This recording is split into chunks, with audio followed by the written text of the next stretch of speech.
Now, the right has always been about free trade, and the right has always kind of espoused a pretty libertarian ethic. That is until recently. Protectionism was always kind of just the domain of liberals, but once Trump connected protectionism to the great replacement crap. Replacement theory is the idea that white populations, both in North America, here in the USA, and in Europe, are being replaced by minority populations, largely through immigration. They're poisoning the blood of our country. The great replacement theory is not some grand right-wing conspiracy theory. Liberals began to react as though the very idea of protectionism was racist. Okay. Here's part one: protectionists and reactionaries. A lot of people have heard the term reactionary being thrown a lot. Merriam-Webster dictionary says reactionary guardians of proper English usage invariably regard every new coinage that comes along as a non-word.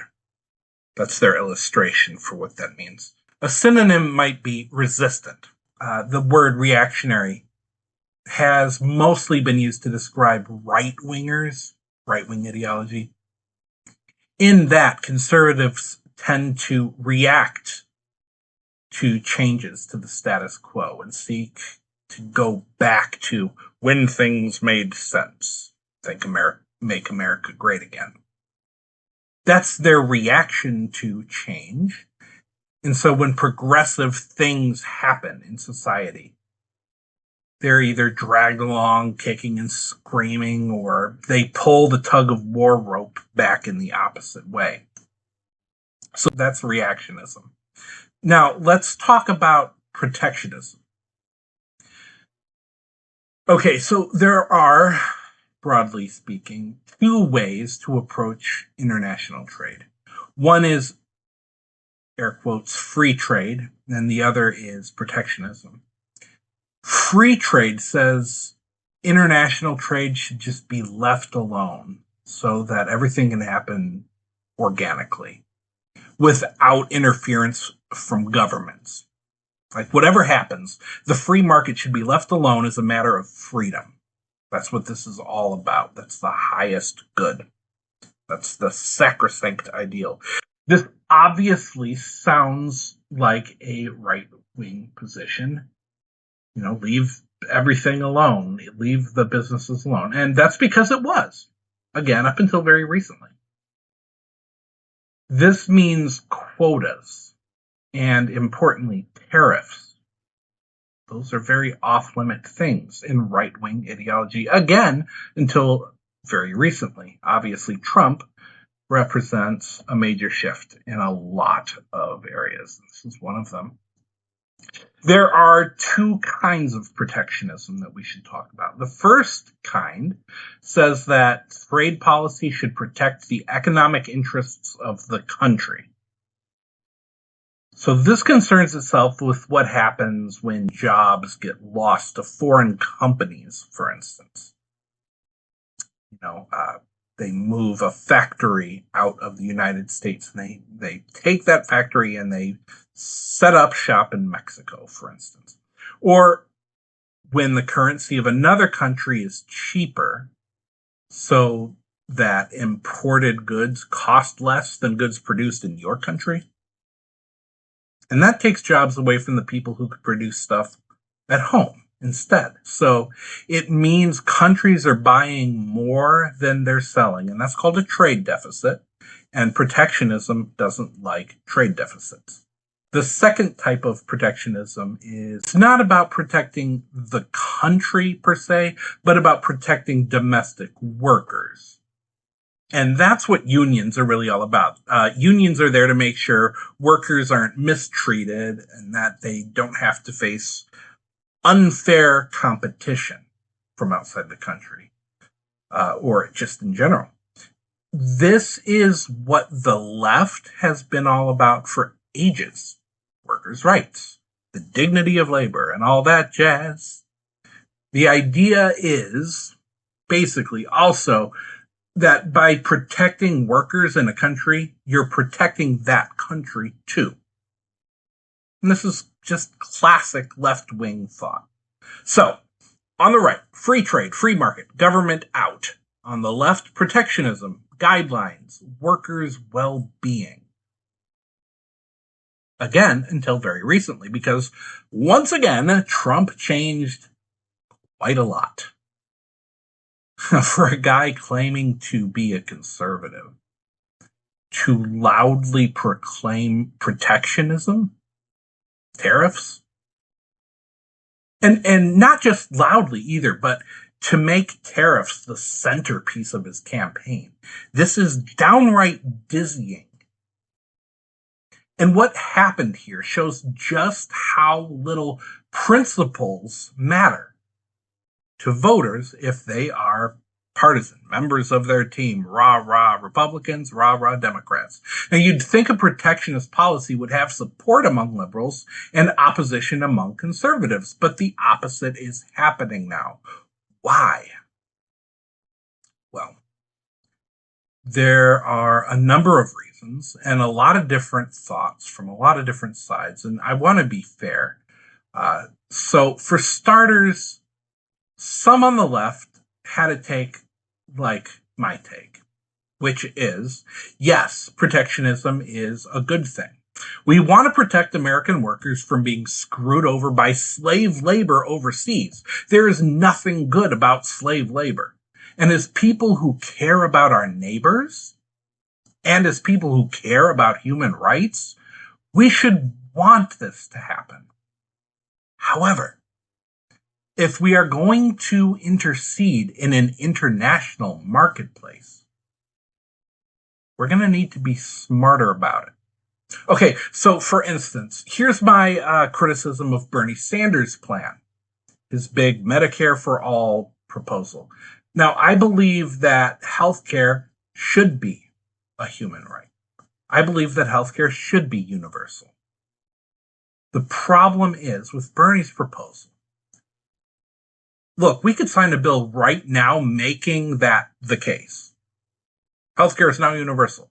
And while it would be better, there are simply too many people to take care of.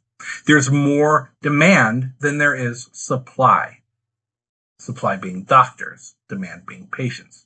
This Bernie proposal would create a huge bottleneck effect.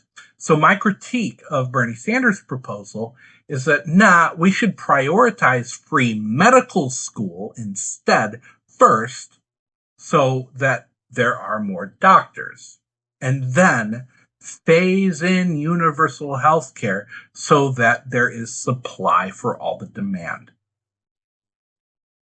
Now, let's compare that principle I just described there to the tariffs Trump put into place on foreign steel and aluminum imports in 2018. And this applied, by the way, to almost every country in the world, including our allies. So one of the largest users of steel is the agricultural industry, farmers. They need steel for tractors. They need it for harvesters and plows and irrigation systems. They make those pipes out of steel. Housing for their livestock. They need that steel for silos. They need that steel for other storage units, a lot more. There's a lot of need for steel in the agricultural industry. The demand for steel didn't go away. It's just that the price went up when Trump passed these tariffs. By the way, our trading partners retaliated with tariffs of their own, especially against the agricultural industry. So this hurt farmers really badly on both sides. Not only did their costs skyrocket, but their buyers dried up. Trump was terrible for farmers. My criticism of this is very similar to my criticism of Bernie's healthcare proposal. If you want people to buy American steel instead of foreign steel, well, you got to stimulate the growth of American-made steel. Maybe You could even subsidize that industry with grants to offset overhead and keep costs lower for domestic buyers. And then you can use tariffs to make up the difference, maybe in some cases, but ultimately people can't buy American steel if there isn't enough American steel. Creating tariffs isn't going to change that. Part 2, the reactionary left. All right, so that's one of the criticism liberals and leftists might have, what I just described. And I think that's valid. It's not about the ends, in other words, it's about the means. But other liberals and or lefties focus on the fact that it would raise prices. And this is what you hear all over the place. Everybody's freaking out about the price effect this is going to have. And, I mean, yeah, let's be clear. Yeah, it's more expensive to buy things produced in America than it is to buy things produced in China or Bangladesh or any number of places. And that's because, well, the cost of producing things in America is just plain old higher. We can't crank out dirt cheap goods when we have to pay our workers decent wages. Not when we're competing with child sweatshop labor. They use these children to produce things elsewhere that make those goods just a lot cheaper. Even after they've shipped them on boats and cover the cost of shipping, it's still way cheaper to buy things from child slaves. Correcting this way of doing things is a good idea, because slavery, folks, is immoral. But it also means necessarily that prices will be raised. You know how they say freedom isn't free? Well, freedom isn't cheap either. Child slavery, now that's cheap. And that's who we buy our goods from. So the price of these things is due to us selling out our own workers for cheaper goods at the expense of literal child slavery. So when liberals and leftists get upset about tariffs because of the price raising effects, they're not supporting American workers. This is not a left-wing complaint. They're selling American workers out to keep their consumption cheap enough for them. And they're also taking child slavery in stride like it's normal. They are reacting to a change in a status quo. The status quo being, of course, a free market that runs on child slavery. Who's reactionary now? Think about it. When prices rise due to left-wing policies based on class consciousness and being pro-labor and pro-union, right-wingers freak out in the exact same way. They react to economic justice negatively because it inconveniences them. That's what their reactionary behavior is all about. And we have no problem calling them reactionary. Well, when I say we, I'm referring about me and my lefty fam. But still, conservatives are the only ones we commonly, I should say, call reactionary. I don't think that's fair to say anymore. We are seeing liberals, and I'm not going to say leftists as well here, but liberals going full reactionary. Trump changed a lot of things. In a way, I think liberals are just violently and automatically against anything Trump does. And I get it, because for anybody who is repulsed by the things that you're supposed to be repulsed by, greed, sleazy behavior, sexual deviance, racism, and lying, and fraud, and mean-spiritedness, and all of that jazz, it's an easy trap to fall into. The guy is seriously, cartoonishly gross. And everything he does seems tainted and cartoonishly gross and cartoonishly ugly.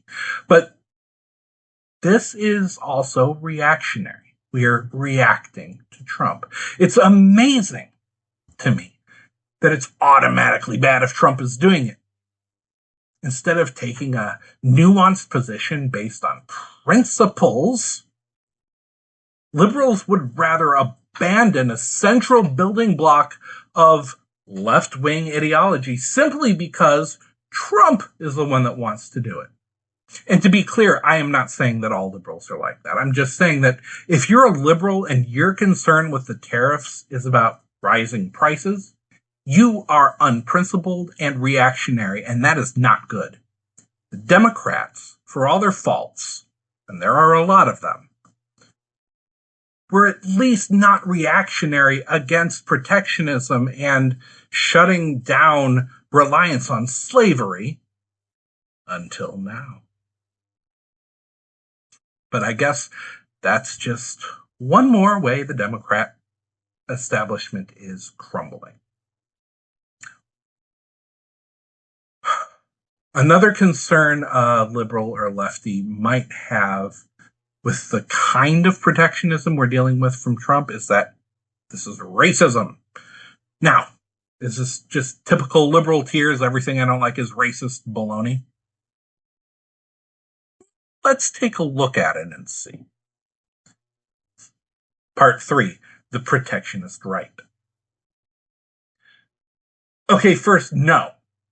It's not inherently racist to put tariffs on foreign goods. It could be. But it could also be about setting American economic policy to favor American workers as a matter of principle. It could be about not rewarding and enabling child slavery, where I think there is some pretty clear racism, though. It doesn't concern tariffs, but it concerns immigration policy. An immigration policy aimed at protecting American workers from immigrants, especially the ones from Central and South America, and especially Mexico. So let's look at this a bit. On July 11th, 2014, Louis Gohmert, congressman from Texas, spoke to the House of Representatives, and he just opened the dictionary to the word invasion. Among the definitions, he said, is any intrusion of something harmful, as in a disease. Definitions include entrance, as if to take possession or overrun. It is important because in the Constitution, under Article 1, Section 8, it says that Congress has the authority to call for the military during times of invasion. That's Louis Gohmert in 2014. Old Louis was saying something really, really extraordinary. The United States is being invaded, not figuratively invaded, literally invaded. So literally that this invasion warrants the use of military force to repel it.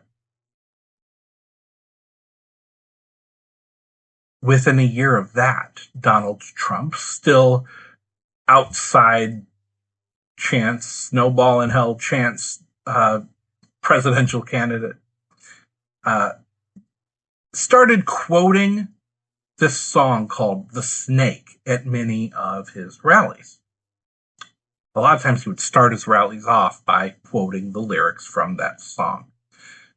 This song is about a tender-hearted woman who foolishly rescues a snake, a venomous snake. The snake then turns around and bites her. So the subtext here is clear. Trump's not a foolish, tender-hearted woman. Trump's a tough man who would do what has to be done, even if what has to be done isn't pretty. Immigrants are snakes, and he's not going to make the same naive mistakes that the bleeding hearts make.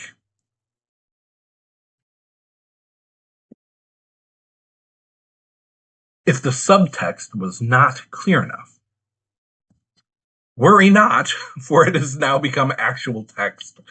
Immigrants are animals. They are an infestation. The situation is like a military invasion. And of course, only Trump can fix it. If you didn't know, this is one major reason why people compare Trump to Hitler so much. Calling people snakes, animals, insects, rapists, cat and dog eaters, and all of that crap is done explicitly out of racial prejudice. It is impossible to not see that. It might be done for the end result of protectionism. Maybe Trump isn't really a racist. Maybe he's simply using people's already pre-existing racism to whip up support on the right for protectionism. That could be. But yeah, there's no way around it. There's a lot of racism in this narrative. It's so easy to see. And it's brilliant, kind of, in a way.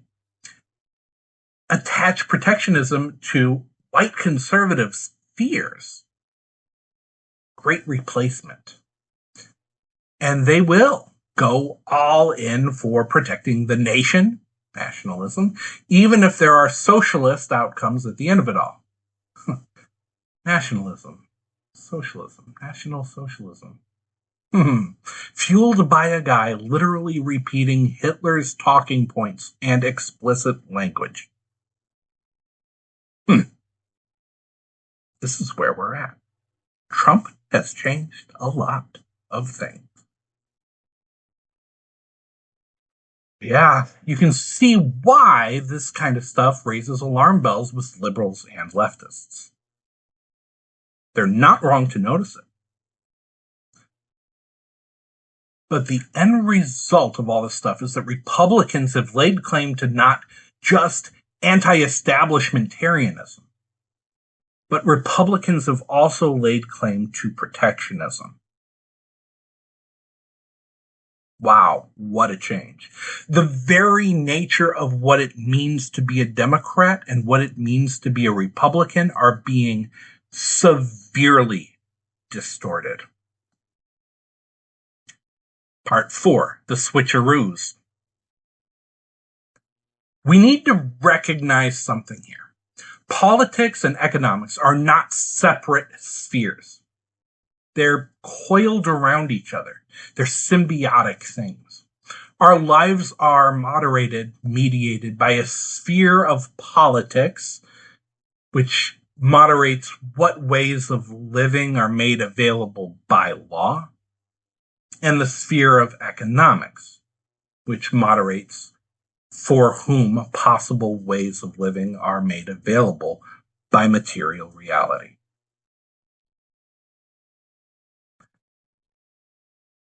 As material reality changes, politics changes. And that's easy to see with technology. And as politics changes, material reality changes, which is easy to see with, say, tariffs. We call this relationship between these two separate spheres entanglement. They are entangled things.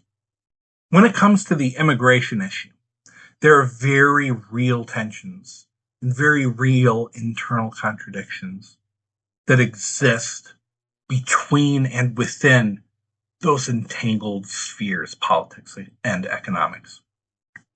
The United States' economic benefits from increased immigration, which is what the left emphasizes, are entangled in a very uncomfortable way with a relatively right-wing ethos that seeks to run the country like a business. The argument is, after all, immigrants do the jobs that nobody else wants to do. They pay taxes into our system, and they don't even get anything back out of it, like Social Security tax. Hey, this is good for us. Coming from leftists and liberals, that's weird. Very bizarre to me that this would be touted as a good thing if you believe in the dignity of workers. But I guess that's how they want to appeal to right-wingers, to pick them off and grow their ranks by picking off right-wingers. Hence the Liz Cheney stunts. So, I don't know, man. Democrats. How's appealing to right-wingers working out for you there, Democrats? Seriously, truly a pathetic party. They're worried about Trump, who wants to run the country like a business. But then their argument against him is that exploiting workers is a good business practice for a country to follow? Insane. Democrats are insane. In the meantime, the right is out here emphasizing the economic problems that can come from too much immigration. And that's entangled just as uncomfortably with this ethic that centers the dignity and elevation of workers and dances very closely with socialism. Well, it's national socialism, though. Again, yikes. Okay, so there's this guy, George Borjas, a professor of economics at Harvard University, who did an analysis of the 2016 election. That's Trump versus Hillary, if you've already forgotten that insanity, and said neither side is revealing the whole picture. So on the one hand, an influx of immigrants can potentially be a net good for the nation because it increases the total wealth of the population. On the other hand, this influx harms many Americans because when the supply of workers goes up, the price that firms have to pay to hire workers goes down. Basic economics, lib cucks. For example, so immigrants admitted in the last 2 decades lacking a high school diploma have increased the size of the low-skilled workforce by roughly 25%. As a result, the earnings of this particularly vulnerable group dropped by between $800 and $1,500 each year. And guess what? Trump pointed to this exact thing when he was asked about how his policies are going to help Black Americans. The fact is that his big kill on the black people is the millions of people that he's allowed to come in through the border. They're taking black jobs now. So he's not just trying to appeal to white fear. He's trying to appeal to black fear, too, as long as it's against brown people. So it's not entirely about white fear. So yeah, immigration redistributes wealth.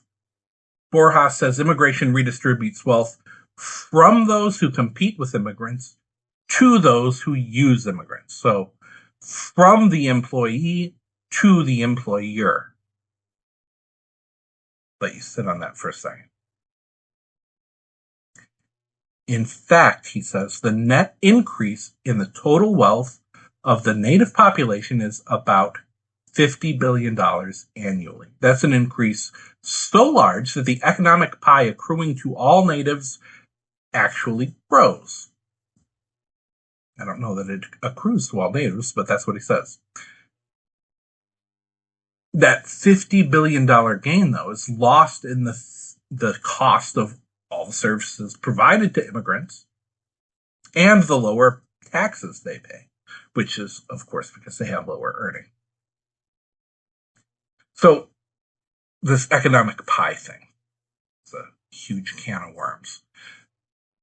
And I don't want to go too far off the beaten path here, but we have to understand what we mean when we talk about an economic pie and what we mean when we talk about, a pie that accrues to all natives.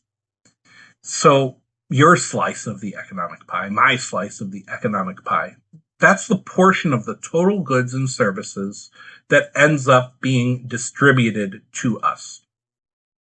It's not the portion that is theoretically available to us. This is GDP logic to think otherwise. Think about a slave plantation. Slave plantations had excellent GDP. But were those, was the economic pie being created at slave plantations accruing to all the people who were working there? So Borjas says immigration is barely affected the total wealth of natives at all. Instead, it has changed how the pie is split. The total impact of that split is $500 billion being redistributed upwards from native losers to native winners. That's what immigration is doing to Native American, quote-unquote, losers. In other words, it doesn't matter how big the pie gets if all the growth goes to the same people at the same tippy top of the 1%. So we have more contradictions. The American left, in air quotes, is committed to shrinking the wage gap, especially for low-wage workers. On the other hand, they're committed to amnesty, and the economic impact of that amnesty runs contrary to their stated goals of shrinking the wage gap by $500 billion every single year. Oops. The American right is no better. They have a bunch of internal tensions to deal with as well. The first is the inverse of the one on the American left. If they are committed to running the country like a business, like they say, this whole GDP logic thing, this amnesty thing, that should be good for them. The benefits should theoretically trickle down, should be central to their strategy. That's one of their primary arguments. Wealth trickles down in a way that makes intercession in the distribution of the economic pie by the government troublesome. It makes it meddlesome. Makes it authoritarianism. And they say that any problems created by upward wealth redistribution are solved by the benefits that trickle down. So here we have American conservatives advocating for the exact kind of government intercession against free markets that they find so loathsome otherwise. The success of which would be more equal distribution and shrinking wage gaps.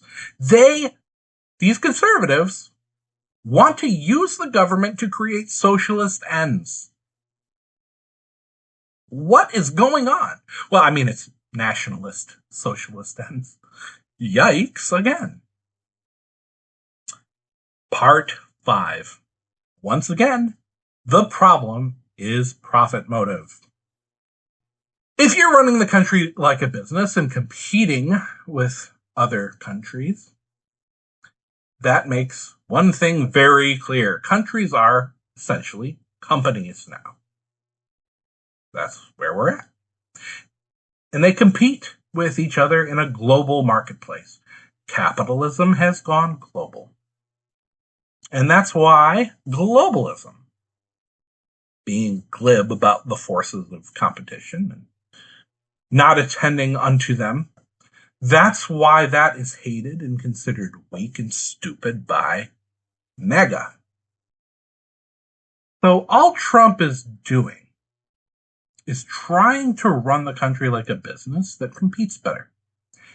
I hate to say it, but that makes sense in the context of a global marketplace in which your country is essentially a company. Now, he might be bad at running businesses. He keeps bankrupting his businesses. And he's going to do a number on the United States, too.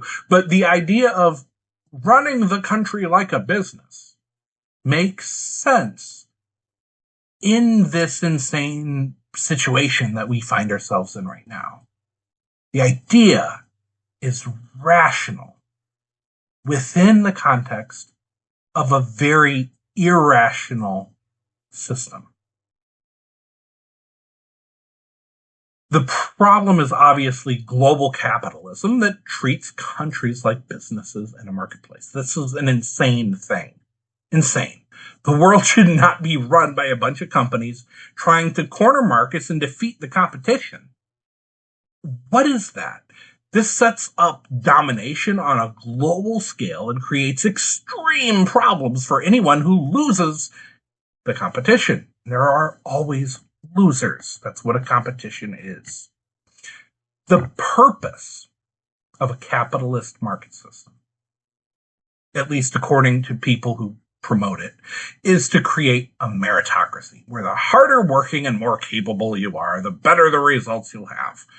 Hard work is supposed to lead to better living. It's supposed to be competition all the way up the chain. It's all about how well individuals compete against their coworkers for raises and promotions. It's all about how well companies compete against each other for customer buy-in. It's all about which employees can provide the best value to their company. It's all about which companies can provide the best value to their customers. And that's the rationale people give for promoting capitalism and capitalist market economies as the best way to do things. Of course, whatever we have now is not doing that. Instead, companies' primary duty is not to provide value to their customers, but to their shareholders. Short tangent on that. There's a big difference between shareholders and stakeholders. A stakeholder, so that includes people who work at the company and people who buy from the company, employees and customers. A shareholder is someone who has partial ownership of the company. And in a capitalist system, the people who work there and the people who own it are different. So when people say capitalism is about providing the best value to its customers, they're talking about stakeholders. But that's not what our system is set up to serve, though. And honestly, in capitalism, why should it be? Socialism is about employee ownership of the company and employee benefits. It's capitalism that's about private ownership of the company.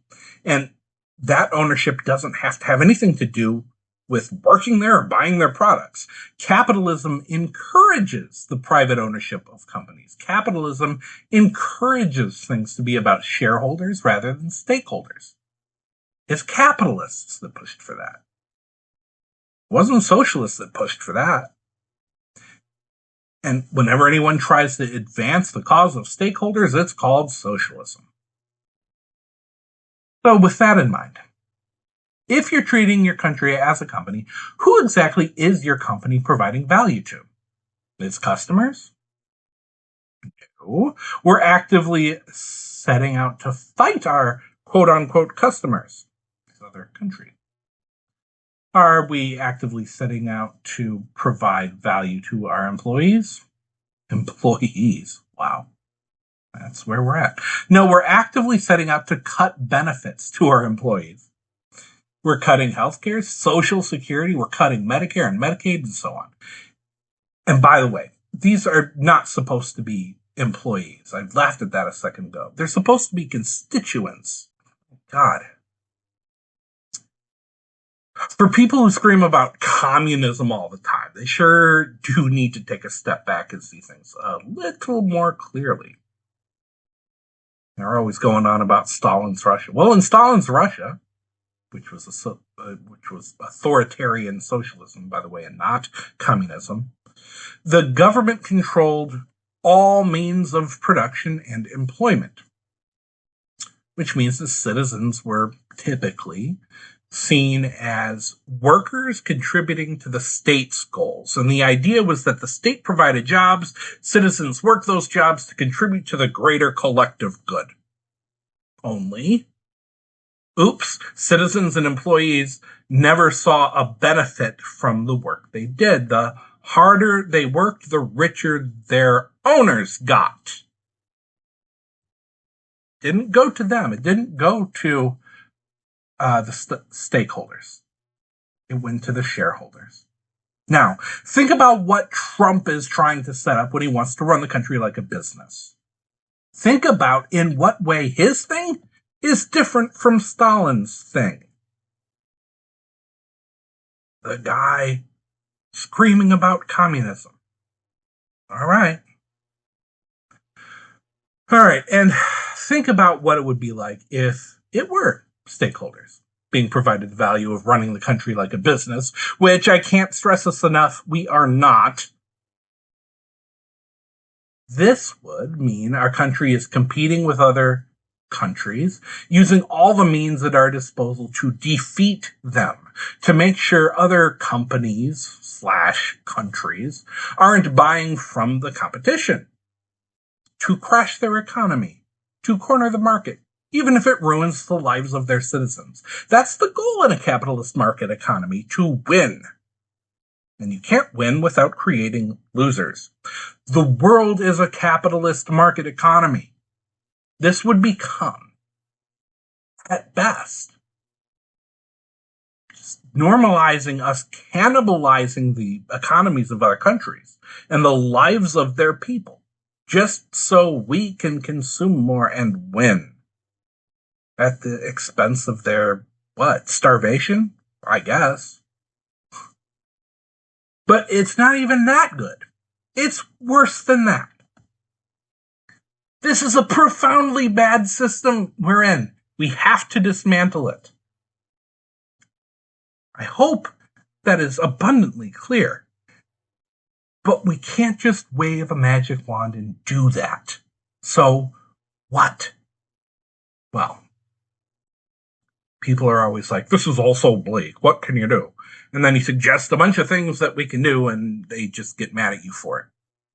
But that's not my problem, so here's my pragmatic solution for the United States. First, invest in creating more American manufacturing and education. Then, only after that, as those things are ramping up, slowly ramp up protectionist efforts, like maybe include some tariffs. Do not target allies. Target people who are committing human rights violations. In the meantime, stimulate growth in two other things. And I'm going to go into these two other things in greater detail in an upcoming video. Those two things are automation and a horizontal economy. But won't automation take our jobs? Yeah, and that's a good thing. Again, I'm going to go into greater detail on this in an upcoming video. But for now, I just wanted to cover another argument against capitalism, which is made so very starkly obvious by this very, very, very weird, very stupid political moment that we find ourselves in. See y'all in the next one.